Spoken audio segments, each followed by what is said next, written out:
ஜெய் ஸ்ரீ மாத்ரே நமக. ஜெய் குருதத், ஜெய் குரு பரசுராம். நமஸ்காரம்.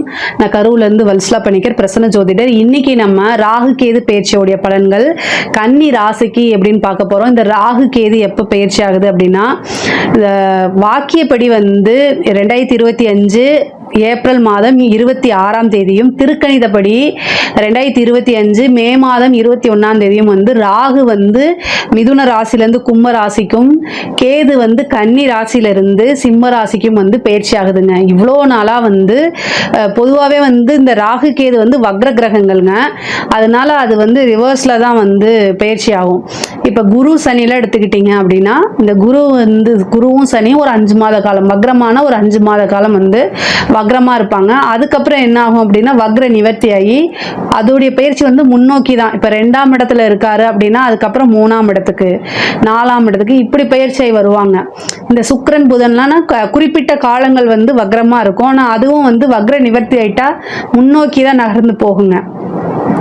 ஆனால் இந்த ராகு கேது மட்டும் எப்பொழுதுமே வக்ரம் தான். ஸோ அதனால வக்ர கிரகங்களாக இருக்கனால அந்த கிரகங்கள் எப்பவுமே பின்னோக்கி தான் நகர்ந்து போவாங்க. ஸோ அதனால உங்களுடைய ராசிக்கு 7ஆம் இடத்துல ராகு இருந்தார் இல்லையா, அந்த 7ஆம் இடத்துலேருந்து 6ஆம் இடத்துக்கு ராகுவும், கேது உங்கள் ராசியில் இருந்தார் இல்லையா, ஜென்ம 1ஆம் இடத்துல ஜென்ம ராசியில் கேது இருந்தது, இப்போ 12ஆம் இடத்துக்கும் பயிற்சி ஆயிடுச்சு.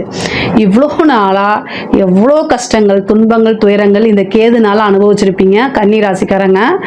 எந்த காரியம் எடுத்தாலுமே சக்சஸ் ஆயிருக்காது, முட்டுக்கட்டை தடை தான். இந்த கேது இப்போ பயிற்சி ஆயிடுச்சு அப்படின்னா அதோடைய ரிசல்ட் உங்களுக்கு ஏப்ரல் மாதம் 26ஆம் தேதியிலிருந்தே தெரிய ஆரம்பிச்சிடும். உங்களுக்கு தொட்டது எல்லாமே சக்சஸ். கேதுக்கு 12ஆம் இடம் சூப்பர்.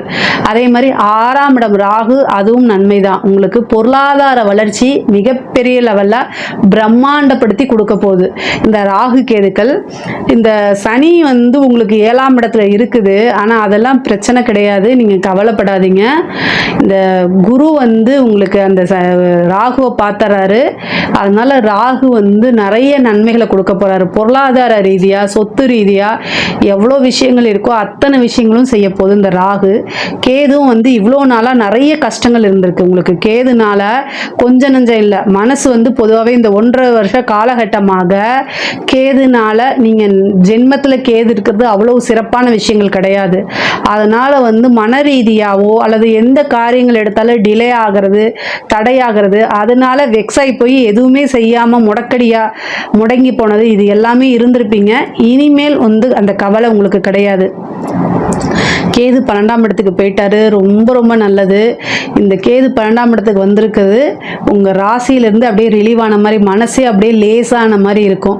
நீங்கள் ரொம்ப ஹாப்பியாக இருக்க போகிறீங்க இந்த ராகு கேது பயிற்சிக்கு அப்புறம். ஏன்னா இவ்வளோ நாளாக நீங்கள் போட்டுட்டு இருந்திருப்பீங்களா, அந்த எஃபர்ட்ஸுக்கு எல்லாமே ஃபெயிலியர் ஆயிடுச்சுன்னு தானே நினச்சிட்டு இருக்கீங்க. அதுக்கு எல்லாமே நல்ல பலன் உங்களுக்கு கிடைக்க போகுது. இவ்வளோ நாளாக நீங்கள் போட்ட கடுமையான முயற்சிக்கு இப்போ நீங்கள் சாதாரணமாக சும்மா ஒரு விஷயத்தை தொட்டாலே அது சக்ஸஸ் ஆக போகுது. அந்த மாதிரி ஒரு நல்ல அமைப்பை தான் இந்த ராகு கேது உங்களுக்கு கொடுக்கும். மனசு நல்ல லேசு, அப்படியே மனசில் பட்டாம்பூச்சி பறந்த மாதிரி, அந்த மாதிரி ஃபீலெல்லாம் லவ் பண்ணாலாம் கிடைக்காது. இந்த ராகு கேது பயிற்சிக்கு அப்புறம் தான் உங்களுக்கு கிடைக்க போகுது. நீங்கள் லவ் பண்ணுறீங்களோ இல்லையோ, அந்த ஃபீல் வரும் இல்லையா, லவ் பண்ணும்போது பட்டாம்பூச்சி பறக்கிற மாதிரி ஃபீலிங்லாம் வரும் இல்லையா, அது எல்லாமே இந்த கேது உங்கள் ராசியிலேருந்து போயிட்டாருனாலே அதுக்கப்புறம் வந்துடும். அது ஒரு நல்ல ஃபீல் தான். நம்ம எப்போவுமே ஜென்மத்தில் ராகு கேது இருக்கிறது நல்ல ஃபீலே கிடையாது. நிறைய கஷ்டங்களை அனுபவிச்சிருக்கீங்க. இனிமேல் உங்களுடைய வாழ்க்கையில் சந்தோஷம் பொங்க போகுது அப்படிதான் நான் சொல்லுவேன். கிரகங்கள் எல்லாமே நல்லா இருக்குங்க, நிறைய வளர்ச்சி தான். இப்போ 6ஆம் இடத்துல வந்திருக்கக்கூடிய ராகு உங்களுக்கு கடன் அப்படின்னு இருந்துச்சு அப்படின்னா அந்த கடன் இனி இல்லை அப்படிங்கிறத டிக் போட்டுக்குங்க. கடனுக்காக நீங்கள் எவ்வளோ தூரம் கஷ்டப்பட்டிருப்பீங்களோ அந்த கடன் இதெல்லாமே காணாமல் போயிடும். இவ்வளோ நாளாக நீங்கள் போட்ட பலன்கள் எல்லாமே ஏதாவது ஒரு எதிர்பார்ப்போடு போட்டிருப்பீங்க. இனி நீங்கள் செய்யக்கூடிய விஷயங்கள் என்னென்னா, கொஞ்சம் அதை ட்ரை பண்ணியிருப்பீங்களா, அதை கொஞ்சம் போய் தொடுங்க, கொஞ்சம் முயற்சி பண்ணிங்கன்னா எல்லாமே சக்ஸஸ் ஆகும். கடகடன்னு இது தேங்கியிருந்த விஷயங்கள் எல்லாமே உங்களுக்கு நல்ல வெற்றியை தானாக தேடி வரும். கடன் இருக்கக்கூடியது, கடன் மேலே வழக்குகள், அதாவது கோர்ட்டு கேஸு பிரச்சனை, இது எல்லாமே உங்களுக்கு சால்வ் ஆயிரும். அதே மாதிரி உங்கள் ஹெல்த்தில் கவனமாக இருக்கணும். முக்கியமாக வந்து நோய்வாய்ப்பட்டு இந்த வியாதினால எனக்கு ரொம்ப கஷ்டமாக இருக்குது அப்படின்னா இந்த டைமில் போய் ட்ரீட்மெண்ட் எடுங்க, சூப்பராக வேலை செய்யுங்க. இந்த டைமில் நீங்கள் ட்ரீட்மெண்ட் எடுத்தீங்க அப்படின்னாலே மிகப்பெரிய லெவலில் உங்களுக்கு சக்ஸஸ் ஆயிரும். ஏன்னா ராகு கேதுக்கள் தான் வந்து ட்ரீட்மெண்ட்டுக்கு உண்டான கிரகங்கள். ஸோ அதனால் நல்ல அமைப்புகளை கொடுத்துரும். அதே மாதிரி சொத்து சேர்க்கை அப்படிங்கிறது உண்டு. ஏற்கனவே ஒரு சொத்து வச்சுருக்கீங்கன்னா அந்த சொத்து வச்சுட்டு இன்னொரு சொத்து வாங்குறது, சொத்து மேலே சொத்து சேர்க்கை அப்படிங்கிறதுலாம் இந்த காலகட்டத்தில் நடக்கும். பண ரீதியாக உங்களுக்கு எவ்வளோ தட்டுப்பாடுகள் இருந்துச்சோ அத்தனை விஷயமுமே உங்களுக்கு இப்போ சரியாக போகும். பணம் பல வழிகளை வரக்கூடிய அமைப்புகளை ஏற்படுத்தி கொடுத்துரும். அதே மாதிரி நீண்ட தூர பிரயாணங்கள் உறுதியாக உண்டு. அலைச்சல்கள் இருக்குது, ஆனால் அது எல்லாமே உங்களுக்கு ஆதாயமாக மாறிடும்.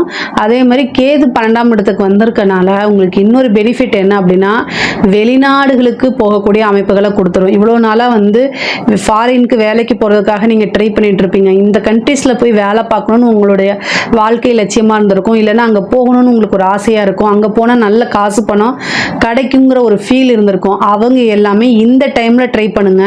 இந்த ராகு கேது பேச்சுக்கு அப்புறம் உங்களுக்கு உறுதியாக கிடைக்கும். கேது 12ஆம் இடத்துல வந்திருக்கனால உங்களுக்கு வெளிநாடு சென்று கடல் தாண்டி சென்று சம்பாதிக்கக்கூடிய அமைப்பு இருக்குது. அதுவும் 6ஆம் இடத்துல ராகு வந்திருக்கனால வெளிநாடு உத்தியோகம் ரொம்ப சூப்பரு. அதே மாதிரி தொழில் ரீதியாகவும் வெளிநாட்டுக்கு போகிறதுக்கு உண்டான அமைப்பை ஏற்படுத்தி கொடுத்துரும். ஹெல்த் வைஸ் நீங்கள் உங்களுக்கு வந்து தேக ஆரோக்கியத்தில் ரொம்ப கவனம் தேவை. ஏன்னா பொருளாதார ரீதியாக ராகு கேதுக்கள் நல்லா வளர்த்தி விடும். அதே நேரத்தில் கஷ்டமும் படுத்தும். ஏதாவது நம்மளுடைய மன ரீதியாவோ அல்லது ஹெல்த் ரீதியாவோ கொஞ்சம் கஷ்டங்கள் படுத்தும். அதனால் ஹெல்த் வைஸ் வந்து நீங்கள் ரொம்ப ரொம்ப கவனமாக இருந்துக்கணும்.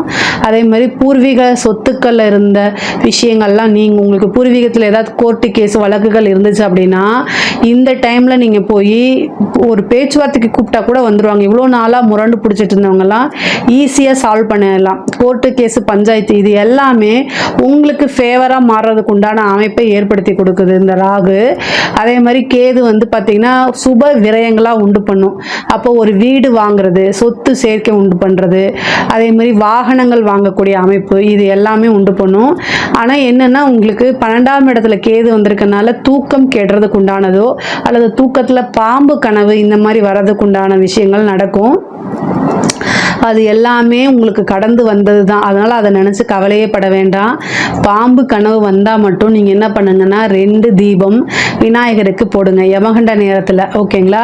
அது என்ன கிழமையாக வேணால் இருக்கலாம்.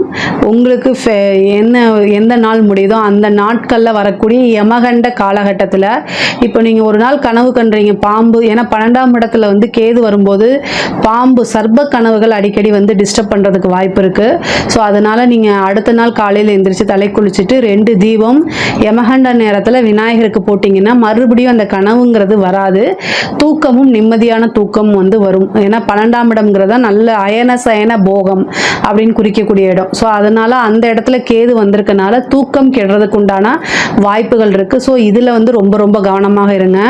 முக்கியமாக வந்து இந்த கேது 12ஆம் இடத்துலனால வெளியூர் சொன்னேன் இல்லைங்களா, அதில் போகும்போது கவனமாக போயிட்டு வாங்க. ஏன்னா வந்து சிறு சிறு தடைகள் கொடுக்கறதுக்கு வாய்ப்பு இருக்குது. அதனால் கம்யூனிகேஷன் விஷயத்தில் ரொம்ப கவனமாக இருங்க. கன்னி ராசியை பொறுத்த வரைக்கும் இவ்வளோ நாளாக எந்த விஷயத்தில் மன உளைச்சல் இருந்தீங்களோ அதில் மன தெளிவாயிருவீங்க. பொதுவாகவே நமக்கு நிறைய கஷ்டங்கள் இருக்குது அப்படின்னா இந்த கஷ்டங்கள்ல இருந்து நிறைய பாடங்களை கற்றுட்டு இருப்பீங்க இல்லையா, அந்த பாடங்கள் எல்லாமே இந்த டைமில் உங்களுக்கு யூஸ் ஆகுங்க. பொதுவாகவே மிதுன ராசிக்கும் கன்னி ராசிக்கும் அதிபதி புதன்.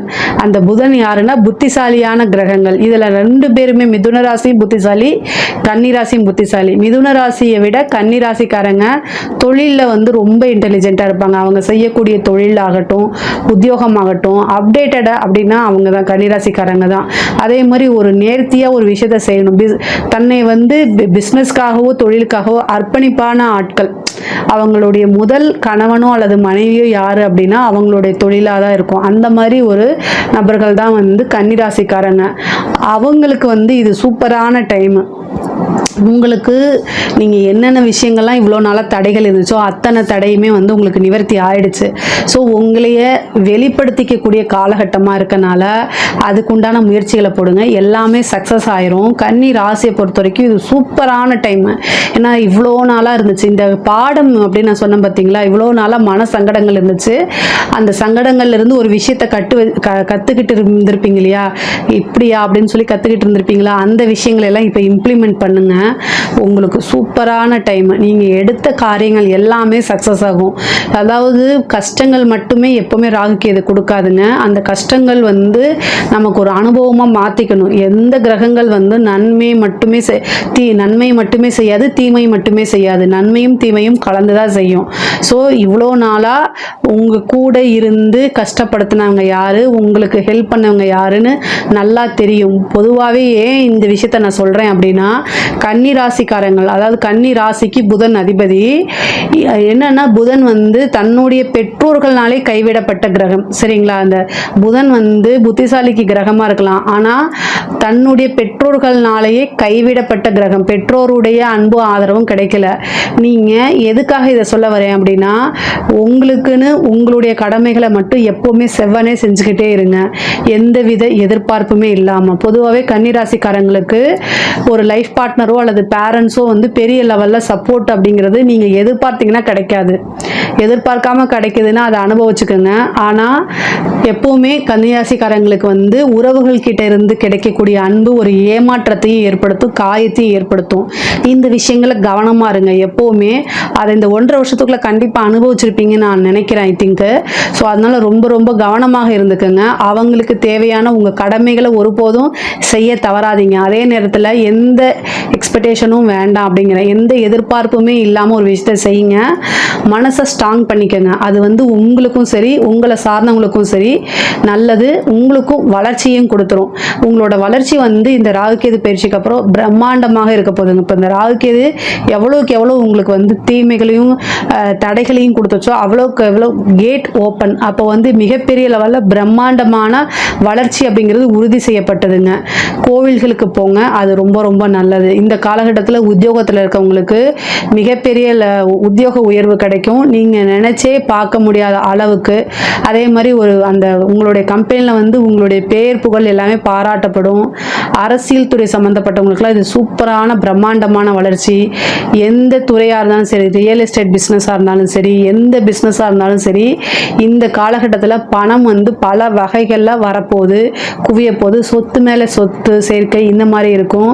அதே மாதிரி நிலம் வாங்கக்கூடியது, வாகனம் வாங்கக்கூடியது, இந்த மாதிரி அமைப்புகள் உண்டு. தாயாருடைய தேக ஆரோக்கியத்தில் கவனம். தாயாருக்கு சிறு கண்டம் அப்படிங்கக்கூடிய அமைப்புகள் இருக்குது, அதில் பார்த்துக்கோங்க. மருத்துவ செலவு அப்படிங்கிறது இருக்குது. வண்டி வாகனங்களில் நீங்கள் போகிறீங்க அப்படின்னா ரொம்ப ரொம்ப கவனமாக இருக்கணும். 6ஆம் வீட்டில் வந்திருக்கக்கூடிய ராகு வந்து கடன்னா எந்த வித பிரச்சனையும் இல்லைங்க. கடன் ரீதியாக இருக்கக்கூடிய அத்தனை பிரச்சனையும் வழிபாடு பண்ணிங்கன்னா தீர்ந்து போயிடும். கடனுக்கு எனக்கு ரொம்ப ரொம்ப கடன் இருக்குது, இந்த கடனால் எனக்கு பிரச்சனை அப்படின்னு நீங்கள் சொன்னீங்க அப்படின்னா நரசிம்மருடைய மந்திரம் யாருக்காவது உங்களுக்கு தேவைப்பட்டுச்சுன்னா கமெண்ட்ஸில் பதிவு பண்ணுங்கள். நரசிம்மருடைய மந்திரத்தை நான் சொல்கிறேன். நரசிம்மருக்கு வந்து பானகம் வச்சு வழிபாடு பண்ணுங்கள். செவ்வாய்க்கிழமை வரக்கூடிய ராகு காலகட்டத்தில் பானகம் வச்சு வழிபாடு பண்ணீங்க அப்படின்னா சூப்பரான ரிசல்ட்டு. அந்த கடன் எல்லாமே நிவர்த்தி ஆயிரும். அதுவும் இப்போ கன்னி ராசிக்கு 6ஆம் இடத்துல வந்திருக்கக்கூடிய ராகு கடனால யார் யாருக்கெல்லாம் பிரச்சனை இருக்கோ, நெருக்கடிகள் இருக்குதோ அது எல்லாமே சால்வ் பண்ணுறதுக்கு ராகு உதவி பண்ணுவார். இந்த ராகுக்கு நீங்கள் என்ன செய்யணும், செவ்வாய்க்கிழமை ராகு காலத்தில் நரசிம்மர், ஏன்னா கன்னிக்கு வந்து நரசிம்மர் வழிபாடு நல்ல யோகத்தை கொடுக்கக்கூடியது. அதனால கன்னி ராசிக்காரங்க நரசிம்மர் வழிபாடு பண்ணுங்க, நல்ல யோகத்தையும் பெற்றுத்தரும். அதே மாதிரி மருத்துவத்துறை சார்ந்தவங்களுக்குள்ள அது நல்ல வளர்ச்சி. உங்களுடைய விஷயங்களை நீங்கள் மேலும் மேலும் வளர்ச்சி, உங்களுடைய துறையில் மேலும் மேலும் வளர்ச்சி அடைஞ்சிட்டு போகக்கூடிய அமைப்புகள். கலைத்துறைகள்லாம் வந்து மிகப்பெரிய லெவலில் பிரம்மாண்டமான வளர்ச்சி தான் நான் சொல்லுவேன். பாராட்டுகள், அங்கீகாரம், விருதுகள் இது எல்லாமே கிடைக்கும். உங்களுடைய பேர் வந்து உலக புகழ்பெற்ற பேராக மாறக்கூடிய டைம் இந்த டைம் வந்துருச்சு. யோசிக்காமல் எல்லா விஷயங்களையுமே எல்லா முயற்சிகளையுமே செய்யுங்க. முக்கியமாக கம்ஃபர்ட் ஜோனில் இருந்து வெளியில் வாங்க. இந்த டைமில் நீங்கள் ஓப்பன் அப் ஆகலை, இந்த டைமில் டைமில் ஓப்பன் அப் ஆகலைன்னா வேறு எந்த டைம்லையும் பண்ண முடியாது. இந்த டைம் ரொம்ப சூப்பராக இருக்குது. அதாவது ராகு கேதுவும் நல்ல பொசிஷனில் இருக்குது, குருவும் நல்ல பொசிஷனுக்கு வராரு, சனியும் பார்க்குறாரு. சனியும் 7ஆம் இடத்துலேருந்து பார்க்கும்போது எல்லா கிரகங்களுமே நல்ல பொசிஷனில் இருக்கனால வளர்ச்சிங்கிறது நிச்சயிக்கப்பட்டது. உங்களுக்கு முத்திரை குத்திட்டாங்கன்னு என்னென்னா ஒரு விஷயம் நடந்துருச்சுன்னு அர்த்தம். அதுதான் உங்களோட வளர்ச்சி வந்து நிச்சயிக்கப்பட்டது ஆக மாறிடுச்சு. கன்னி ராசிக்காரங்களுக்கு வளர்ச்சிங்கிறது நிச்சயிக்கப்பட்ட வளர்ச்சியாக மாறிடுச்சு. ஸோ நீங்கள் என்ன பண்ணணும் அப்படின்னா ஓப்பன் அப் ஆகுங்க, உங்களோட விஷயங்கள் கம்ஃபர்ட் ஜோன்லேருந்து வாங்க, வெளியில் வாங்க, உங்களுடைய திறமைகள் எல்லாத்தையுமே வெளிப்படுத்துங்க. அது ரொம்ப ரொம்ப நல்லது. அதே மாதிரி கோர்ட்டு கேஸு பிரச்சனை, அந்த சண்டை சச்சரவு வழக்குகள் இது மாதிரி இருந்துச்சு அப்படின்னா கவனம். பொதுவாகவே ராகு கேது வந்து என்ன விஷயத்துக்கு நல்லதுன்னா பொருளாதார சார்ந்த விஷயங்களுக்கு நல்லது, உறவுகள் சார்ந்த விஷயத்துக்கு அது ஒருபோதும் நல்லது கிடையாது. ஸோ இந்த காலகட்டத்தில் நீங்கள் என்னென்னா ரொம்ப அமைதியாக உங்கள் வளர்ச்சி உறுதி செய்யும்போது தான் அப்படின்னு ஆடக்கூடாது. ரொம்ப பொறுமையாக போகணும், எல்லாத்துக்கிட்டையுமே பணிவாக போகணும். இயல்பாகவே ஒரு விஷயங்களில் பேசி காரியத்தை சாதிக்கிறது கன்னி ராசிக்காரங்க வல்லவர்கள். கன்னி ராசி அப்படின்னாலே அவங்க கிட்ட நல்ல திறமை இருக்குது. யார்கிட்ட எப்படி பேசணும், எந்த விஷயத்தை எப்படி ஹேண்டில் பண்ணணும், ஒரு விஷயத்தை சண்டை எவ்வளோ பெரிய சண்டையாக இருந்தாலுமே அவங்களுடைய புத்தி சாதுரியத்தினால அந்த சண்டையை சமாதானமாக போகக்கூடிய திறமையும் படைத்தவர்கள் தான் நீங்கள். இந்த காலகட்டத்தில் 6ஆம் இடத்துல வந்திருக்கக்கூடிய ராகு சண்டை சச்சரவுக்கு நீ வா வந்து தான் பாரு அப்படின்னு கூப்பிடுவாங்க, போகாதீங்க. ஏன்னா பொருளாதார வளர்ச்சியை நோக்கி நீங்கள் போங்க, அது உங்களுக்கு நல்லா இருக்குது. ஸோ சண்டை சச்சரவுகளுக்கு போகாதீங்க. கணவன் மனைவியிடையே ஒற்றுமைகள் குறையும். உங்களுக்கு இவ்வளோ நாளாக பிரச்சனை இருந்தவங்க இப்போ போயிட்டு என்ன செய்வாங்க அப்படின்னா டைவர்ஸ்க்கு போய் நிற்பாங்க. அது கணவனாக இருந்தாலும் சரி மனைவியாக இருந்தாலும் சரி டைவர்ஸ்க்குன்னு போய் நிற்பாங்க. காலில் விழுந்துருங்க, வேறு வழி கிடையாது. இதுக்கெல்லாம் பரிகாரம் இல்லை, வேண்டாம் எனக்கு நீங்கள் முக்கியம், உங்களுக்கு நான் என்ன வேணால் செய்கிறேன் அப்படிங்கிற மாதிரி சொல்லி பேசி சமாளித்து கூட்டிகிட்டு வந்துடுங்க. அதான் நல்லது. உறவுகளை வந்து பிரேக் பண்ணி விடுறதுக்கு என்னென்ன வழிகள் இருக்கோ அத்தனையுமே செய்யும். ஏன்னா 6ஆம் இடம் தான் டைவர்ஸ். ஸோ யாருக்காவது ராகுதேசம் நடக்குது அப்படின்னா டைவர்ஸ்க்கு போய் நிற்கும், சண்டை சச்சரவுகளுக்கு போய் நிற்கும். இதை பார்க்கக்கூடியவங்க கணவனாக இருந்தாலும் சரி மனைவியாக இருந்தாலும் சரி உணர்ந்து செயல்பட்டீங்க அப்படின்னா உங்களோட வாழ்க்கையில் ரொம்ப நல்லா இருப்பீங்க. ஒரு உறவை கட்டி காப்பாற்றுறதுங்கிறது ரொம்ப கஷ்டம், ஆனால் பிரிகிறதுங்கிறது ரொம்ப ஈஸி. ஸோ கஷ்டமான ஒரு விஷயத்தை செய்யும்போது உங்களுக்கு நல்ல நன்மைகள், வாழ்க்கை ஃபுல்லுமே நீங்கள் ரொம்ப வந்து அதாவது நல்ல சேஃபாக இருக்கலாம், சந்தோஷமாக இருக்கலாம், நிம்மதியாக இருக்கலாம். அதனால கஷ்டமான காலகட்டங்கள், மோசமான தசாபுத்தி காலகட்டங்களில் எந்த ஒரு முடிவுமே எடுக்காமல் அமைதி காத்து நடக்கிறது வந்து ரொம்ப நல்லது. அதுவும் உறவு சம்மந்தப்பட்டது, பிஸ்னஸில் சம்மந்தப்பட்டதுன்னா காசு இன்னைக்கு போச்சுன்னா இன்னொரு வாய்ப்பு வரும், நல்லா பயன்படுத்திக்கலாம். ஆனால் உறவுகள் அப்படி கிடையாது. ஸோ உறவுகள்கிட்ட நம்ம எப்போவுமே அனுசரணையாக நடந்துக்கணும். ஒரு முடிவெடுக்கும் போது நிறுத்தி நிதானமாகவும் உங்களுடைய வளர்ச்சியில் எந்தவித எதிர்பார்ப்பும் இல்லாமல் உங்கள் சந்தோஷப்படுத்துகிறவங்க உங்களுக்காக வாழ்கிறவங்க கிட்ட நீங்கள் ஒப்பீனியன் கேட்டு அவங்க என்ன சொல்கிறாங்களோ அதுபடி நடந்துக்கங்க. அது மட்டும் இல்லாமல் உறவுகள் கிட்ட வந்து பேலன்ஸ் பண்ணி போகணும், அமைதியாக போகணும், அனுசரணையாக போகணும். இல்லை அப்படின்னா பிரிவினை வந்துடும். ஒன்றுக்கு ஒன்றுனா எப்போவுமே இல்லை, இந்த உறவு இல்லைன்னா இன்னொரு உறவில் போய் நீங்கள் சந்தோஷமாலாம் வாழ முடியாது. ஸோ கன்னி ராசிக்கு 7ஆம் இடம் எப்போவுமே பாதக ஸ்தானமாக வரதுனால பார்ட்னர் வந்து உங்களுக்கு அப்படியே ரொம்ப சூப்பராக அமைவாங்கலாம் நான் சொல்ல மாட்டேன், இயல்பு தான். 4 7 ஒருவரே வராரு. அதனால் ரொம்ப வரக்கூடியவங்களை வந்து அம்மா மாதிரி நினச்சிக்கோங்க, அது தப்பே கிடையாது. நல்லபடியாக இருங்க. இந்த ராகு கேது உறவுகளை கட் பண்ணி விடுறதுக்கு பார்க்கும், அந்த இடத்துக்கு மட்டும் நீங்கள் வழி வைக்காதீங்க. ஏதாவது ஹெல்த்தில் பிரச்சனை அப்படின்னா உடனடியாக மருத்துவரை ஆலோசனை பண்ணி இது பண்ணிக்கோங்க.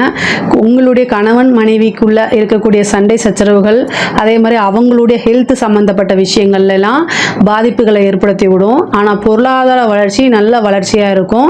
அந்த விஷயங்களை நீங்கள் ஃபோக்கஸ் பண்ணீங்க அப்படின்னா நிறைய காசு பணம் சொத்து சேர்க்கை இதெல்லாம் உண்டு பண்ணிடலாம். இந்த ரியல் எஸ்டேட் துறை சார்ந்தவங்களுக்குலாம் இது சூப்பராக இருக்குது. சொத்து மேலே சொத்து சேர்க்கக்கூடிய அமைப்பு இந்த காலகட்டத்தில் இருக்குது. கலைத்துறை சம்மந்தப்பட்டவங்களுக்கும் மிகப்பெரிய லெவலில் பிரம்மாண்டமான வளர்ச்சி. படிக்கக்கூடியவங்க வந்து படிப்பில் நல்ல மார்க் எடுக்கக்கூடியது, நிறைய எக்ஸாம்ஸ் எல்லாம் கிளியர் பண்ணுறது, கவர்மெண்ட் எக்ஸாம்ஸு யூபிஎஸ்சி எக்ஸாம்ஸ் எல்லாம் எழுதுறீங்கன்னா சக்ஸஸ், ஒரு பெரிய பதவி கிடைக்கிறது, வாழ்க்கையில் உயர்றதுக்கு பிள்ளையார் சொல்லி போடக்கூடிய அமைப்பெல்லாம் இந்த காலகட்டத்தில் வருது. கரெக்டாக யூட்டிலைஸ் பண்ணிக்கோங்க. இதை பற்றி அதாவது இந்த ராகுகேது பயிற்சி கன்னி ராசிக்கு சூப்பர், ரொம்ப ரொம்ப நல்லா இருக்குது.